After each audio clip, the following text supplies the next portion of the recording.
Welcome back to Street Smart. Investment advisor and portfolio manager Mark Faber has made some very big, accurate calls in the past. Earlier, I asked him where he thinks the global economy and markets will be 1 year from now. I think within 1 year, the Chinese economy will perform poorly. In other words, that will have a recession. A recession in China? Yes.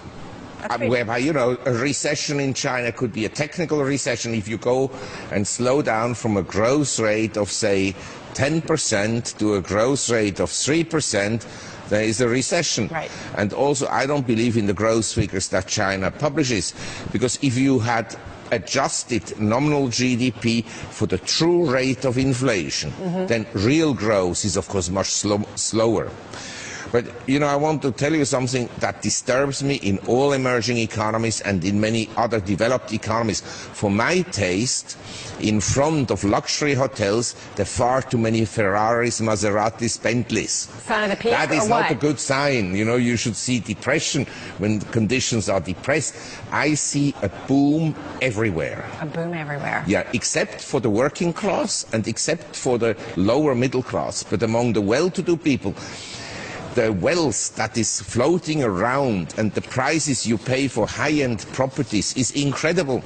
And I think that will come to an end, and a lot of people will lose a lot of money. And so I'm ultra careful at the present time. It's interesting in your report, you talk about, I'm going to read right from it, Americans have been watching protests against oppressive regimes that concentrate massive wealth in the hands of an elite few, yet in our own democracy, 1% of the people take nearly a quarter of the nation's income, and in inequality, even the wealthy will come to regret. So you're saying we're watching everything that's happening in the Middle East, yet it's right here. Yeah, I was the other day in La Jolla and Newport Beach, Laguna Beach, and you see, I was in front of a restaurant smoking. I'd never seen so many Ferraris and Maseratis and Bentleys and, fancy cars anywhere in the world. Right. And this is in America. I'm not saying this is wrong.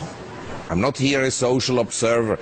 I'm just saying, basically, there is an opulence among a group of people that is huge. A small group of people. Very small, not even 1%. There's lots of people that are struggling. And I think that gives me a bad feeling, because I've seen so many emerging economies when they were in boom conditions. That was the time to get out. And we had a huge run in asset prices, from the lows in March 2009 until recently. I don't think they'll continue to go up a lot.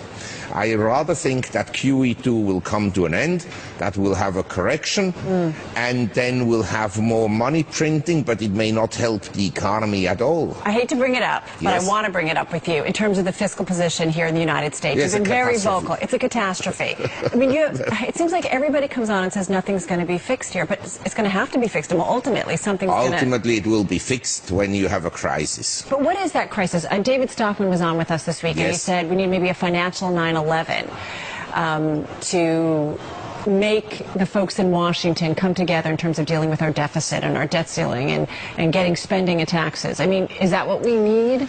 Well, I think it will be worse. I think what will happen is that these deficits will stay very high, and that they will lead to very high inflation rates, most likely hyperinflation, not tomorrow, but over time. All I can say is, as you said, I travel a lot, and I am surprised that the US can publish a consumer price index that is, say, 2%, when everything I see is up significantly in price, not a little bit, significantly. And so I think here the rate of inflation has to be closer between 5 and 10%, and in my opinion, closer to 10% and 5%. And elsewhere, I also see prices going up substantially. And so the potential for high inflation is actually there. Because look, if the US goes into recession, what will happen to tax revenues? They'll collapse. They'll collapse. Then the deficit goes up automatically, and that has to be financed with money printing. So Mr. Bernanke will be very busy. Right. I love talking to you, but you say things like, if the U.S. goes back into recession. Are you betting that it is? Is it a 60% chance? Well, for sure, the economy right now is slowing down. Although when you walk on the street in New York City, it's like a boom town. Right.